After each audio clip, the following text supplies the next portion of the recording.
Doesn't laughter make you feel good? You know, doesn't, when you sit and you've had that absolute bellyache laugh, how good do you feel? I mean, physically it changes you in any event. But I could go out and I could conquer the world after I've had a jolly good laugh. I feel good. I feel strong. I feel relaxed. I feel open. Welcome to the Humourology Podcast with me, Paul Boross, and my glittering lineup of guests from the worlds of business, sport and entertainment, who are here to share their wisdom and their use of humour with you. Humourology is the study of how humour can dramatically improve your business and your life. Humourology puts the fun into business fundamentals, increases the value of your laughing stock, and puts a punchline back into your bottom line. Please remember to like, subscribe, and leave a review wherever you get your podcasts. My guest on this edition of the Humourology Podcast is a multi-million-dollar business entrepreneur turned dragon. She's one of the stars of BBC Two's Dragon's Den, as well as a fire-breathing businesswoman with an expertise in investments. Her book, Common Sense Rules, provides straightforward advice she's learnt from a lifetime of lucrative business. When she isn't striking million-dollar deals in the den, she travels the world to share her experience in leadership, business, entrepreneurship and life. She does all this with a lightness and laughter, based on her legendary life, which has seen her make an extraordinary leap from being one-time bingo caller to a brilliant behemoth in business. Deborah Meaden, welcome to the Humourology Podcast. Hello, Paul. Thank you for inviting me. Well, it's a great pleasure to have you here, Deborah. And we were talking about the Dragon's Den straight away, so that's where I want to start. The people who pitch on to the dragons manage to create a wide range of emotional responses, from frustration and anger to surprise and confusion, and of course, laughter. Aside from the obvious fact that the deal has to be good, do you think that getting the dragons to laugh increases their chances of success? I don't know about that. We've had some real fun in the den with people who have walked away with no deal at all. But I do think that laughter creates a bridge. You know, it creates an atmosphere. And also I like to see a relaxed picture. And I think that once they've got the dragons laughing, they're more likely to be able to get their message across. So I think laughter plays a part. But listen, we're dragons. We're not just going to invest because we find somebody funny. But do you think it actually shifts the way people feel about somebody? I mean, because one of the prerequisites, of course, is you are going to have to work with these people over the long term. So you presumably want to have some kind of bond with them, some kind of rapport. You're absolutely right. There needs to be an empathy. You need to look at somebody and think, actually, I want to do this. I don't have to. It's not my job. I'm an investor. I've got thousands of opportunities to invest. Do I want to do this? And humour definitely plays a part in that. I'm forever saying, I don't get laughter lines like this without laughing a lot. And across all of my businesses, we have fun. Well, that's, I think, very important, because the whole Humourology project is about getting, as we say in the introduction, the fun into business fundamentals. And to hear a great business person like yourself talk about fun being a prerequisite is really important. Talking about fun, I know that you mentioned, and I mentioned in my introduction, and you've talked about that and I know it's only a brief stint as a bingo caller, what insights did that give you to developing good customer relations? Oh, my goodness. Best lessons ever. I've never learned more than I learned doing that, because your customers are directly in front of you and you have to build a rapport and a relationship. I learned that it was really important, not just to recognize people, but to remember even something small about them, to make them know they genuinely matter. There is so much, customers are really important to us and we want your feedback, and it's just a script. And I learned customers are not stupid. They know the difference between a script and somebody who genuinely remembers them, is genuinely interested in them. So I think it taught me everything about customer relationship. You know, I don't talk about customer services. It's that bond. It's that contract you've got with your customer, that when you've got them sitting a few feet away from you and they're quite happy to tell you when they're happy with you and they're quite happy to tell you when they're not, that is a really, really salutary lesson. So how do you know that as well? Because presumably you've got really good at reading people and reading their faces. I'm a psychologist, so it's part of the job. But I'm thinking that you must be a very good psychologist to be reading people and picking up on their signals. Was that helped by all that as well? Oh, absolutely, definitely. So I would have, the setup of the bingo, I'd be sitting in the middle, there'd be 50 people sitting around me. Not just their faces, I would always recognize, and I'd remember, because some of these people came back from one year to the next. Some of them would come up with a baby, they didn't have last year, and I would remember that. But also their body language, I can sense a room without even directly looking at somebody. I can sense a room is happy or a sense a room isn't happy. And when I had holiday parks and I walk into the nightclubs, I would know before there was an issue. I can feel tension. I can feel mood. I can feel happy mood, and I can feel it when it's going wrong. I don't know what that is, but I do think it leads back to me being quite close to customers, and even in my peripheral vision, reading body language. So you're picking up cues constantly, aren't you? And is that what great leaders do? Because I have worked with many great leaders, and I think that they are reading cues off the top, as it were, all the time. As you said, are people happy? What are the signals coming back? Because surely in order to lead, you have to be knowing what's going wrong before it goes wrong, as it were. Well, that's true, but you also know which signals to pick up from who, so it's not just in a particular environment, you might be picking up one set of signals that could really send you off course if you don't see it all in the round, so I think it's a real bonus to be able to read these situations. And actually not all leaders, great leaders, I'm not calling myself a great leader, I'm just saying that great leaders do read them in the right situations. But actually too many business leaders that I have met surround themselves with people who are going to send them the signals that they want to receive, and that is really, really dangerous. You've got to be open to reading the general situation and many different situations, putting that all in and coming out with what you think is the right solution. No, I think that's brilliant advice. Did you develop these skills over the years? Or what I'm really wanting to know is, was the young Deborah Meaden aware of all these things and just built upon it? Or was this learnt behaviour? I don't really know the answer to that, because when I was younger, I wasn't really aware of what I was doing or what I wasn't doing. But I do say that it's in our family. My mother has definitely got it. She's really, really good at it. My older sister, actually all of my sisters are very, very good at reading situations. And when we talk about humour, we have the funniest times when the four of us come together, because, we get it. They just get it. They'll absolutely read a situation and find that little bit of humour in it. And to do that, you've got to be really aware of what's going on around you, I think. No, I think that awareness and being in the moment is what I think makes the difference between a good leader and a great leader. I completely agree.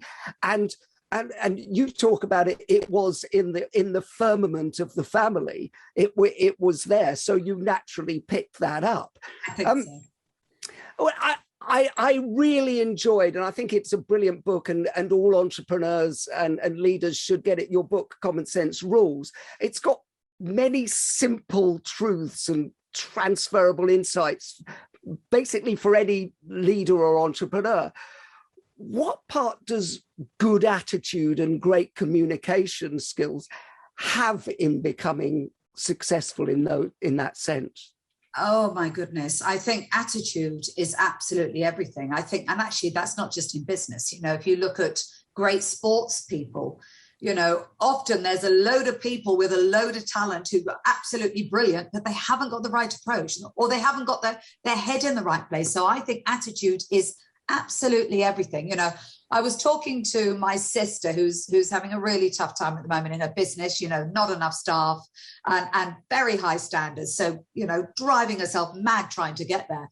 And she's, but I said, do you know what, Gail? The thing about our family is we never think we can't sort anything, and if you approach life with, no, you can sort this. There's a way around, there's a way over this, there's a way around this, and that's all about attitude, because we don't have any different skills to anybody else, but except we have a belief that this is sortable. So attitude, I think, is really, really important.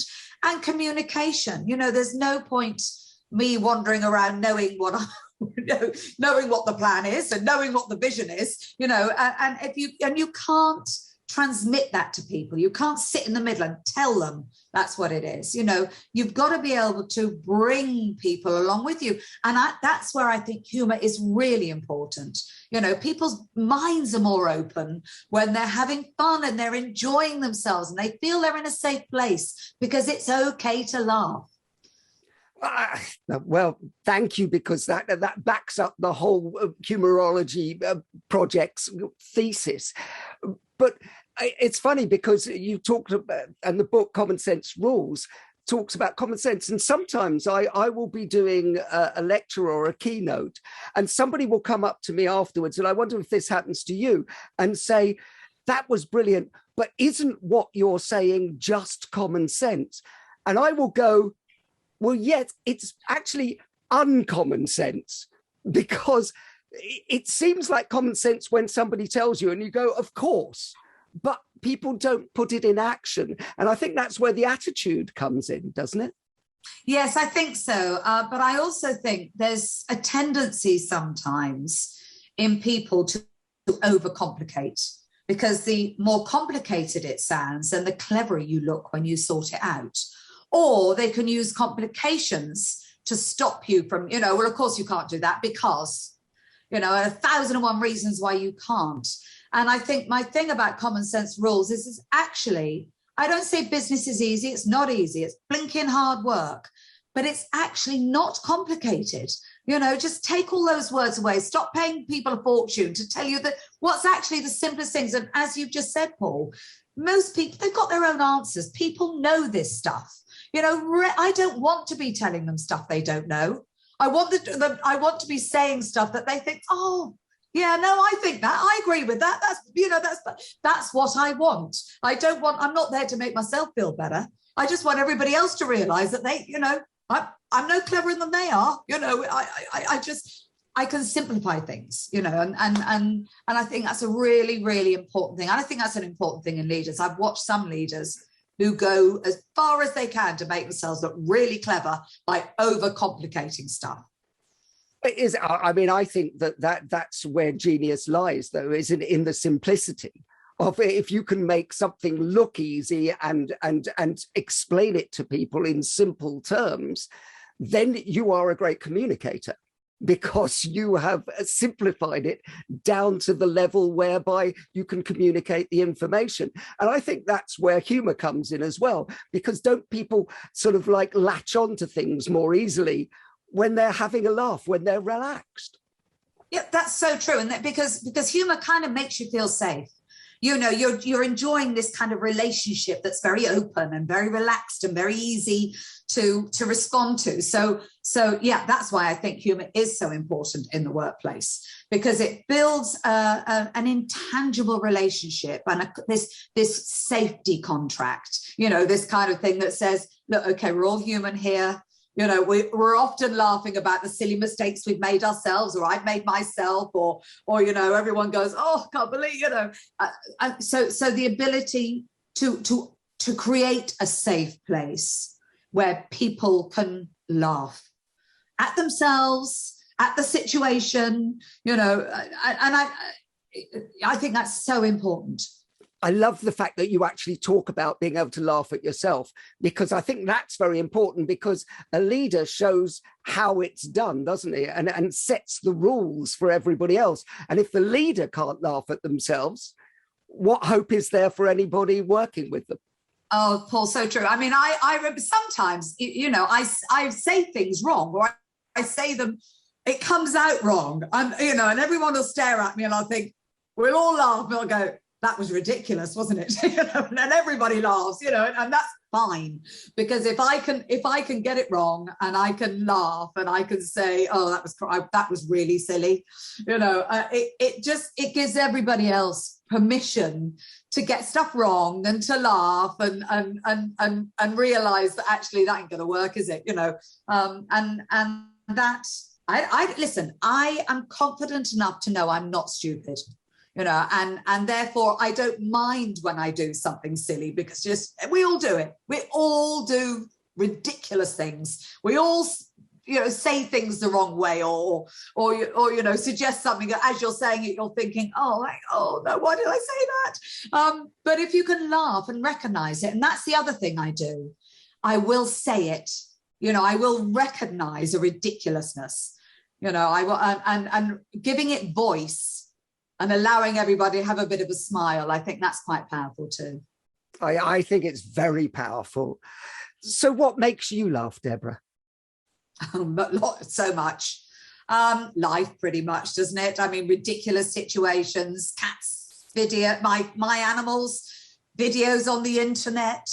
But it's often the human idiosyncrasies, it's those little observational moments where, and I think that's why I can laugh at my sisters, because we all know each other very well, and sometimes Dad will say something and we'll all look at each other and just we just burst out laughing. So yeah, I think it's just life. It's just lots of stuff. But again, I think that's attitude. I think if you're looking to find humor in things, there's an awful lot around to laugh about, but on a bad day, when I just can't see humor, that's my attitude on that day. That's not the humor that's gone away. That's I've got up on the wrong side of the bed, so there's so much humor around. Well, I love that, because it does come down to attitude, and I love your attitude, but it's my responsibility to find the funny. Now, I can go and look, and by the way, in the world we live in at the moment, there's plenty to look at that is going to make us very sad and everything.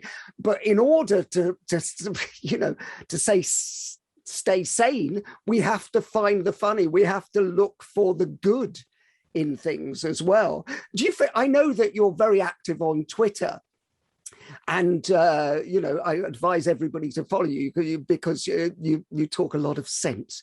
But you're also funny, and you retweet things that are apt and funny. How do you think that Twitter works for this world? Because it seems to me that it's a little bit that if it bleeds, it leads on Twitter, and bad things go, whereas you seem to find a balance and find some funny as well. Well, I think you're right. I mean, funny enough, I was having this conversation this morning, saying that actually the world is probably not a worse place in a way. It feels like it's in a really bad place at the moment. It's probably not in any worse a place than it was 10 years ago, 20 years ago, 30 years ago. But because we have this platform that we now all know, we know what's going on, and it's shared and shared and shared and shared. It's really easy just to get this awful, oh my goodness, the world's in a terrible place. But actually, if you pay attention on social media, there's some wonderful stuff. There's some really human stuff. There's some really kind stuff. There's some really empathetic stuff. And there's some really funny stuff. And whilst I can be very punchy on Twitter, I do use it as a platform to have a conversation about the things that I really care about. I try to be balanced. But every now and then I think, I feel I'm getting in too deep. Hold on a minute. This is just getting depressing. And being depressing is not a good state of mind to be in. And that's often when you'll see me pull out and either bring in something quite gentle. It might just be an image of might be an image of my chickens cooing, or it'll be something funny, but it'll be something to break the tension, because I think that if you're going to do anything about something, depressed is not a good state of mind to do it in. I want to feel energized and motivated to do something, not like, oh no, not another thing. Well, yes, and I think it is about finding the balance. And of course, the world is serious, but if in order to deal with it, surely we have to have a lightness of touch in order to be able to actually drag ourselves through and keep ourselves balanced like that. So where would the world be without humour? What would we be like? Oh, I can't imagine it, because you talk about the lightness of humour, and I think that's what it does. I mean, that we have a physical response to laughter. And sometimes I genuinely think I need a jolly good laugh. I need my stomach to hurt. I need to spend time with people who are really going to make me laugh. So there is a physical reaction to that. Now, that must be for reason, and we know what's good for ourselves. And to just have the flat of life, if life was just flat, it would have no meaning. We need the light, we need the dark, and actually out of the dark, often humor sort of jumps out of the dark and makes you realize, actually, it's not as bad as we thought it was. We were just in a bad place. It's actually quite funny. So humor is, I think, an incredibly important part of life. And I personally can't imagine how dull and quite dangerous it would be without it, because humor's also got me out of quite a few sticky situations. Oh, has it? Oh, absolutely. Laughing's got me out of some sticky situations. When you think, oh, this is going horribly wrong, and a laugh, a giggle does it. Well, it does, because it doesn't. A giggle will actually go to other people. A giggle will actually translate to other people, and people. There's a saying in psychology, which is, if you want anyone to go into any state, you have to go into that state first. So if you want to start somebody feeling light or a thing, you have to go into that state. And it would seem to me that you really instinctively understand that you can go into that state and it will transfer to other people. I don't know, because I haven't thought about it in those terms, but I do know, sometimes when you've got those moments thinking, this is not quite going as I thought it was going to go, or even eyeball to eyeball moments where, and I'll think, right, this can go one way or the other, but I can help take it the right way. I can help us both step back from the brink here, and that's when I say humor has got me out of a few sticky situations, because sometimes I get my communication wrong. We end up in the wrong place, and and actually using humor to step you back from that, is a really, really powerful. I do that a lot. I definitely, if I think this is going wrong, it's almost a way of interjecting, of cutting across that path and actually readjusting you onto a different path. And I definitely use that a lot. That's really interesting, because you've got this huge reputation in business and Dragon's Den. Is it difficult to get people, especially when you get into new businesses, to challenge you? And what is the best way to challenge you? Are you a leader who takes well to chiding, to sort of play? That's such a good question. Because it's really difficult. I think the higher you go up in any organization, and particularly now that I'm on television as a dragon, people stop challenging you. It's just like you've got all the answers. You're the pearls of wisdom, and they daren't challenge you. Well, I love being challenged. I think one of the things I regret most is when I was younger, my style was a little bit too robust. Now, it never meant I did. I always wanted to be challenged, but I realized that in being so robust, I was stopping other people from actually challenging me.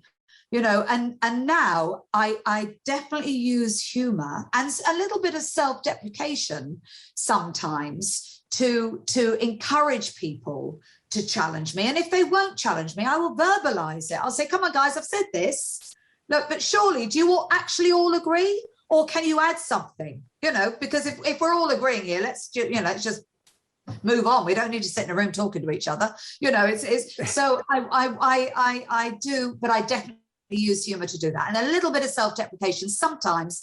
If humor isn't work, you kind of turn up the levers, don't you? You kind of try a bit of humor, and that hasn't quite worked, so a little bit of self-deprecation might do it, and then I might have to actually physically say, come on, challenge me. Yeah, well, that's brilliant, you see, because I always wondered, because I've worked with a lot of big leaders over my time, and like you said, people who aren't very good surround themselves with people who will just tell them what they want to hear.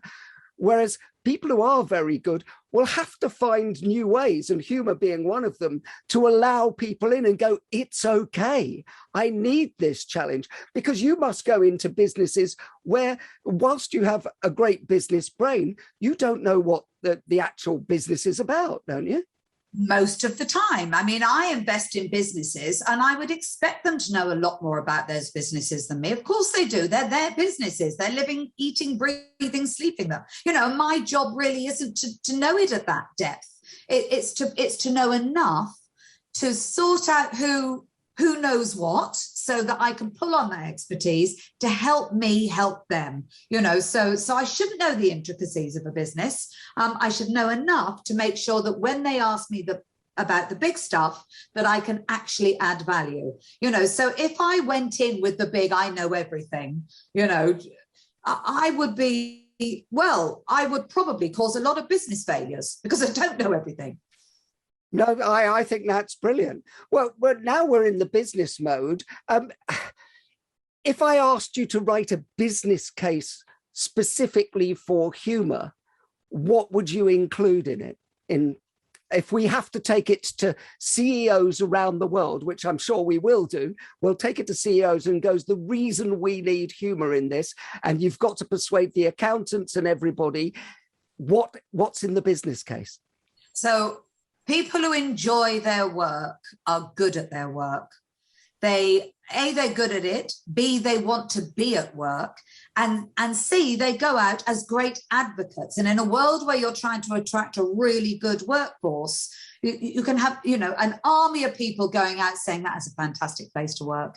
I enjoy it. I enjoy my work. I have fun. There's the serious moments, but there's the fun moments. So it's really, really simple.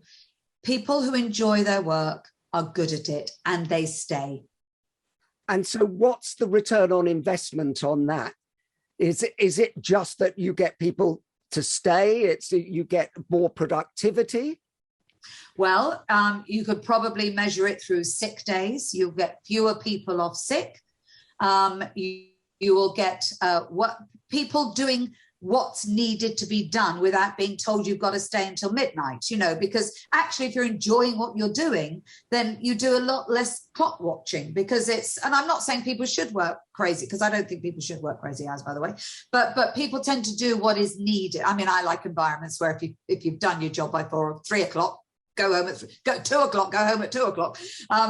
So I'm not a clock watcher, but I do think that it helps people feel better at those moments that we all have in business, where you've actually got to put a little bit more in, than you would normally. And I think that if you enjoy what you're doing, you know you're valued and you value what you're doing, then you're more likely to do that with a will, without having somebody going, without having somebody with a stick saying you shouldn't be leaving before me. So humor is the carrot, essentially. Absolutely, yeah. Yeah. I heard you say in an interview a while ago that great leaders are the kind of people who walk into a heightened business situation and by their actions say, calm down. And the state management, essentially, is humor a part of that toolkit? I think so, but I think that you actually do get a reputation for, so it's not necessarily appropriate at that moment. So it isn't always right to walk in a very difficult situation and use humour. It could be entirely inappropriate. But if you have a reputation for having a sense of humour, if you have a reputation of having a sense of fun and a reputation for encouraging a more relaxed atmosphere, which humour certainly does, then I think you're in a much better place to walk in and diffuse a situation. So whether you use humour at that moment or whether or not you've used humour to build you to a place where you can walk into a situation and diffuse it, which I think is probably more my style, that people will know that I'm capable of humour and being more relaxed. I think that definitely helps. So, in essence, laughter is the lifeblood of any relationship. Is it what brings people together, whether that's personally or in business? Oh, laughter! Doesn't laughter make you feel good? It doesn't. When you sit and you've had that absolute bellyache laugh, how good do you feel? I mean, physically, it changes you in any event. But I could go out and I could conquer the world after I've had a jolly good laugh. I feel good. I feel strong. I feel relaxed. I feel open. And that's what I want from people that I'm working with. I want them to feel open. I want them to feel strong. I want them to feel safe. And I think laughter does all of those things. Oh, no, that's a wonderful message. I know that over the years, or a lot of years, and probably before most people were on board, you've focused on sustainability in your investments, especially recently. And this is a very serious issue that affects everyone around the world. Do you think there's room for humour in such a serious and important issue? And can it help drive home that serious message? Well, I think there's actually room for humour in most messages, because if people just feel like they're being pummeled, this is just unmitigatingly bad news, then eventually we all switch off. There's only so much bad stuff that we want to take on or should take on, to be honest. So I think that in whatever situation, humour doesn't mean you're making light of something. It doesn't mean to say you think it's ridiculous or you think it's silly, but actually bringing those moments out that you can laugh about, I think is really, really important. It goes back to my use of Twitter. There's only so many times I can just keep banging on about the things that I really care about before I think, hold on a minute, I think we all need a break here, don't we? So I do think, I think that most subjects, not every subject, but most subjects can be enhanced with humour at the right moment. So how would you define that right moment? And if you like, what advice would you give to other people about using humour and making it appropriate, I suppose? Well, I think belittling the subject is not good humour, to actually turn, this is a big issue that is worrying a lot of people. So finding something that actually proves the point, but in a humorous way, and that can often be through making things ridiculous, extreme or ridiculous or, to the nth degree. And I often use that as a tool. I'll just take this tiny thing and then turn it into this massive, great big nth degree, which is obviously ridiculous. So I think, but I can't teach somebody when the right moment is. I very much, because I think I look around me and I very much buy into the mood of the room. I think that I instinctively feel like, actually, I've had enough of this. Okay, I can't take any more, so I'm sure they can't. So now is the moment. But you have got to be paying attention to the mood. You have got to be. And on Twitter, I'll see people are starting to get fed up. I'll think, actually, to be honest, they're right. I've gone on a bit long about this now. We probably need a bit of light. But so it's reading the room, essentially, is what you're talking about, and being able to understand. I was very interested when you were talking about, breaking the spell by getting people to laugh at themselves, because in psychological terms, that is what you're doing. By doing that, the perception of the problem is lightened. Yes. And you're doing the same thing in business, essentially. That is so true, and it's true, isn't it? If you can laugh at something, it suddenly doesn't seem quite so bad. It's suddenly like, yeah, okay.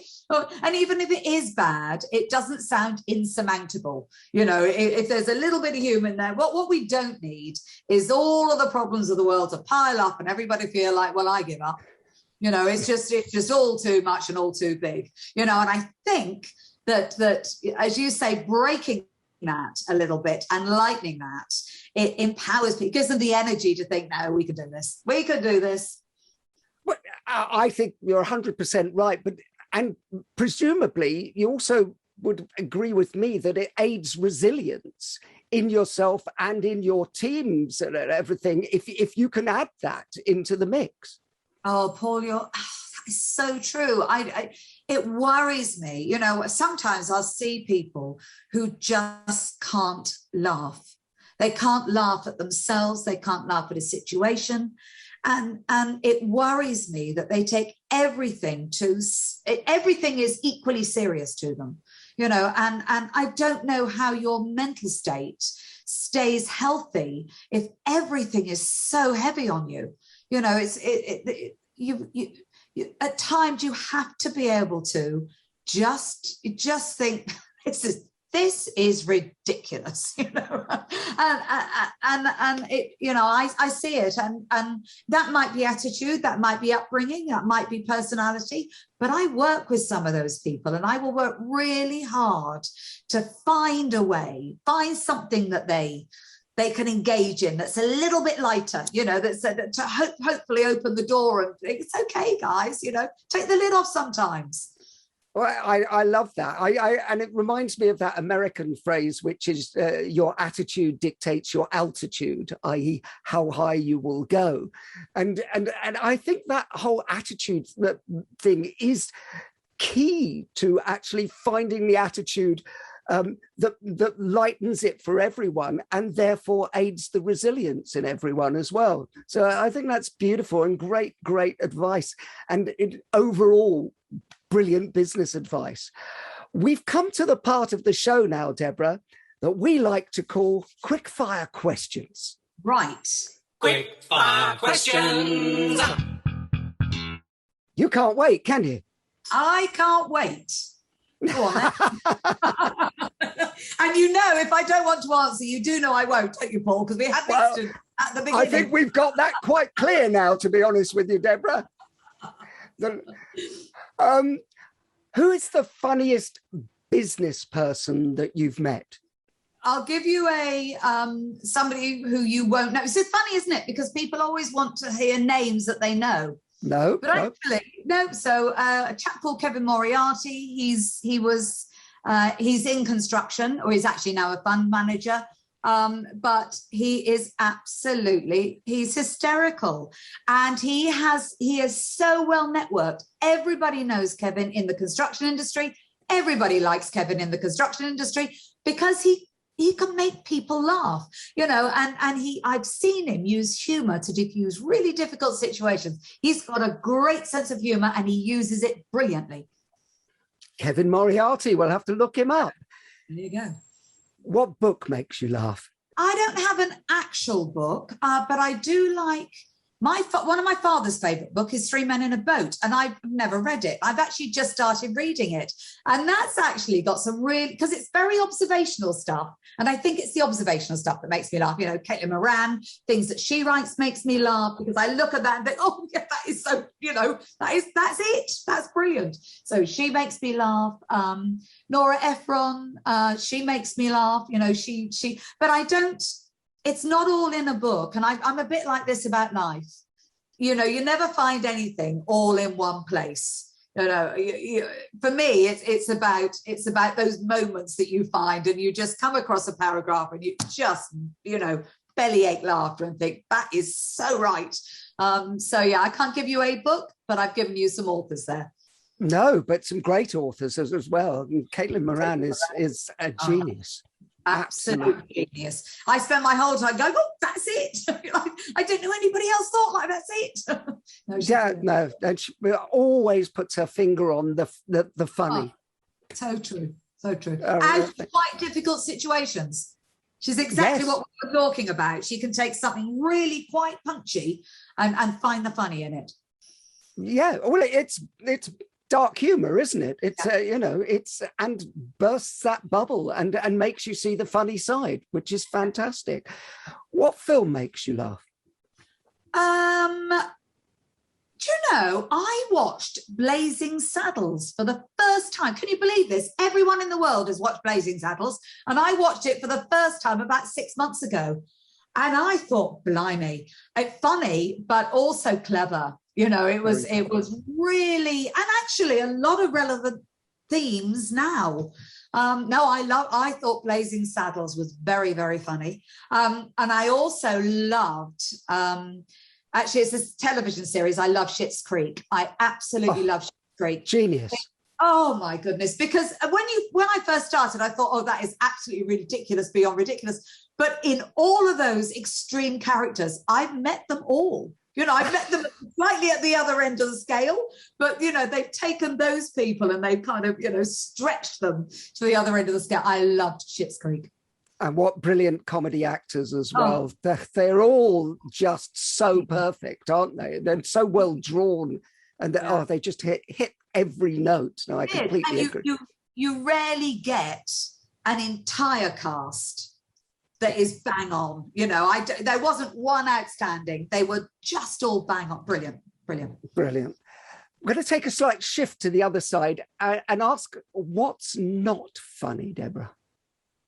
Oh, Cruelty. There can be no fun or humour in Cruelty. And I mean, you know, human cruelty, meanness. You know, I don't like mean people. I don't like cruel people. That's not funny. No, I completely agree. I'm going to play a little bit of a game with you now, just before we start to ask the last couple of questions and wrap up. We started by saying that you had an illustrious, very brief career as a bingo caller. I'm going to say some bingo calls, and you have to tell me what number they are. Okay. If it doesn't work, well, cut it out. No. So just so you know, I didn't use any of those bingo calls numbers because it was prize bingo, which is different. So they were all color coded. So red, yellow, so red 1 to 15, yellow 16 to 30, blue 31 to 45, white 46. Anyway, that's how it went on. Now, time and motion study. The quicker I could get the numbers out, the quicker the game was over and the quicker the next game started. So cash bingo is different because you can only run in time sessions. This, I was just trying to turn the games over as fast as possible. You can test me, but I won't be very good. Well, we're just going to do it for fun, but there are big prizes to be won, Deborah. I'm very competitive. I'm very competitive. Okay, Dirty Gertie. 30. There you go. Trombones. Think of the song. I'm going to give you 76. There you go. There you go. Boris Johnson's Den. Number 10. There you go. Winnie the Pooh. 22. 42. But you got 4 out of 5, and so you get the speedboat. Yay! I don't want a speedboat. Well, nobody ever did. Most of the time, the speedboat was won by somebody who lived in Birmingham. Yes, I know. Mind you, it was better than the food mixer, because I don't want the food mixer either. Okay. Would you? Oh, actually, no. What word makes you laugh? Oh, that's easy. Bob, but only when spoken by Rowan Atkinson. Rowan Atkinson saying Bob. in Blackadder. Yes. Oh, it is funny. That is absolutely hilarious, and nobody's ever chosen that. What a great choice. Would you rather be considered clever or funny? Well, that's interesting because I would say funny, because I actually think to be funny, people assume you're clever because you have to be perceptive. You know, you have to be tuned. Being funny is my kind of clever, because you've got to tune into people. You've got to be able to read the audience. You've got to communicate well. You've got to take feedback. So I actually, when I say my kind of funny, I don't mean I am that person. I mean, that's the kind of, you know, I think I always associate being funny with being clever. I think you're 100% right. I've actually never met a comedian who isn't clever on some level and dexterous with words. But I think in order to make those associations, you have to be clever. So finally, desert island gags. You can only take one joke with you to a desert island, Deborah. What would it be? What's the best thing about Switzerland? I don't know, but the flag's a big plus. Yes! Brilliant. My only joke. Oh, that was fabulous. You've not only given us brilliant business advice, but the best in banter as well. Deborah Meaden, thank you so much for being on the Humourology podcast. Paul, thank you for inviting me. I have thoroughly enjoyed it. The Humourology podcast was hosted by Paul Boross and produced by Simon Banks. Music by Steve Hayworth, creative direction by Les Hughes, and additional research by Helen Sykes. Please remember to subscribe, like, and leave a review wherever you get your podcasts. This has been a Big Sky production. I genuinely enjoyed that, and you asked some really good questions, Paul. I'm not just saying this back. You made me think, but it also, I said some things there I've never said before, because it's never been opened up to me before. Do you know what I mean? So you know, sometimes you do these things and you kind of repeat the same thing because, but actually I felt there was a whole new opening there. So no, thank you. I thoroughly enjoyed it.